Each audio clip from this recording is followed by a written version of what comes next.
ഒരു ഇലക്ഷൻ അങ്ങ് കടന്നുകൂടി ജയിക്കാൻ വേണ്ടി വക്രതന്ത്രങ്ങൾ, അത് മഹാപാപം തന്നെയാണ്.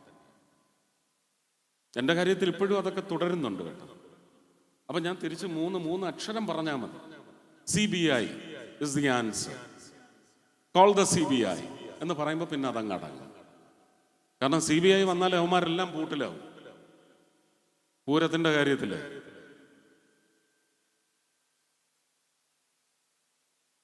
ഇപ്രാവശ്യം പൂരം വളരെ മനോഹരമായിട്ട് നടന്നു.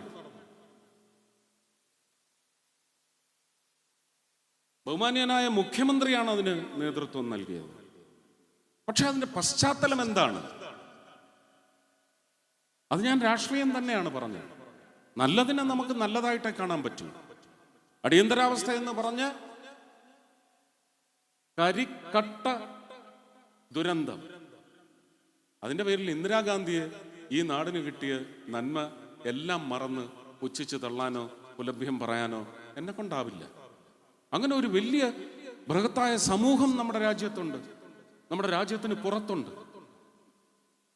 അപ്പൊ അട്രിബ്യൂഷൻ, നമുക്ക് സമർപ്പണ ബുദ്ധി അതുണ്ടാകും. പൂരം മനോഹരമായി നടത്തുന്നതിന് മുഖ്യമന്ത്രി നല്ല തീരുമാനങ്ങൾ, ചർച്ചകളിലെല്ലാം രാഷ്ട്രീയം മറന്ന് നേരിട്ട് വിളിച്ച് പങ്കെടുക്കണം. എന്തെങ്കിലും സജഷൻസ് ഉണ്ട്, ഇൻസ്ട്രക്ഷൻസ് ഉണ്ടെങ്കിൽ അത് നൽകണം, എൻ്റെ മുന്നിൽ വെച്ച് ഉദ്യോഗസ്ഥർക്ക് കൊടുക്കണം.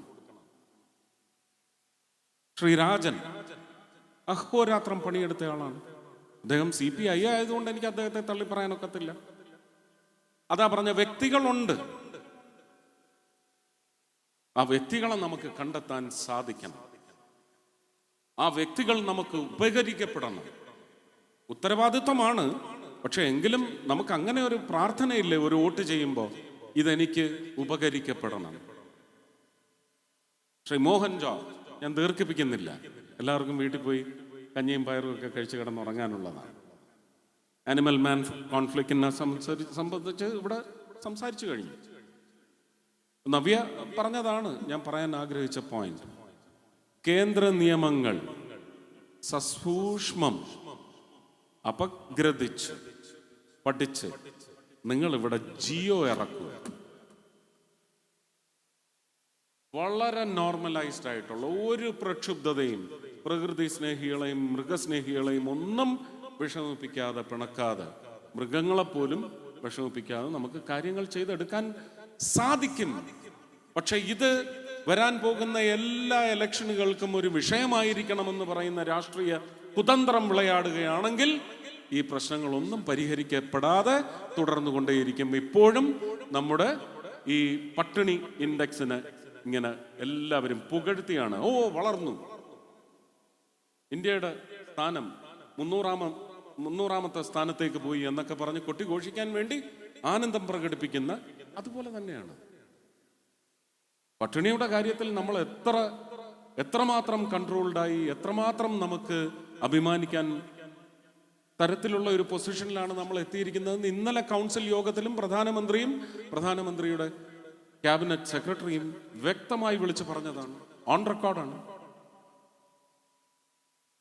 അപ്പൊ പ്രചരിപ്പിക്കപ്പെടുന്ന അസത്യങ്ങളുടെ പശ്ചാത്തലത്തിൽ നിങ്ങളുടെ നിശ്ചയങ്ങൾ നിങ്ങളെ 5 വർഷം കൊടും ക്രൂരതയിൽ കൊണ്ട് ചെന്ന് മുക്കി താഴ്ത്തുന്ന പ്രവൃത്തി ആവരുത് ഇലക്ഷൻ അല്ലെങ്കിൽ സിലക്ഷൻ. വളരെ ശാന്തമായി ചിന്തിച്ച് നിങ്ങൾക്കൊരു പുതിയ രചന നടത്തണോ, അത് ഈ നിലമ്പൂരിൽ ഇപ്രാവശ്യം നടത്തൂ. അതിനൊറ്റ കാരണമേ ഉള്ളൂ, അത് പറഞ്ഞ് ഞാൻ അവസാനിപ്പിക്കുകയാണ്.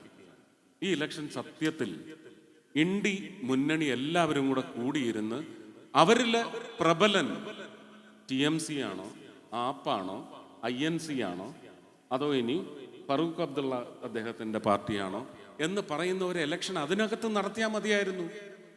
ഈ ഇലക്ഷൻ എന്ന് പറയുന്നത് ഒരു ചതിക്കുഴിയിൽ പെടുത്തി ഒരു മാന്യ ദേഹത്തെ രാജിവെപ്പിച്ച് ഈ ഇലക്ഷൻ നിലവിൽ വന്നെങ്കിൽ അതിൽ നിന്ന് അടുത്ത നിയമസഭാ തെരഞ്ഞെടുപ്പിന് എത്ര സീറ്റ് ബേരം ചൊല്ലി പിടിച്ചടക്കണം എന്ന് പറയുന്ന തന്ത്രത്തിന് വേണ്ടി ഉതകുന്ന പ്രബലത തെളിയിക്കാനുള്ള ഇലക്ഷൻ മാത്രമാണ്. അല്ലാതെ ഇത് നിങ്ങളുടെ നന്മയിലേക്ക് വന്നു ചേരാൻ പോകുന്ന ഇലക്ഷൻ ആയിരിക്കില്ല. നേരെ മറിച്ച് ആ നിശ്ചയം നിങ്ങൾ ശിക്ഷ നൽകിക്കൊണ്ട് ശ്രീ മോഹൻ ജോർജിനാണ് ആ ഒരു വിജയം സമ്മാനിക്കുന്നതെങ്കിൽ ഞാൻ നേരത്തെ പറഞ്ഞില്ലേ, പടരും പടരും പടരും. നന്ദി, നമസ്കാരം.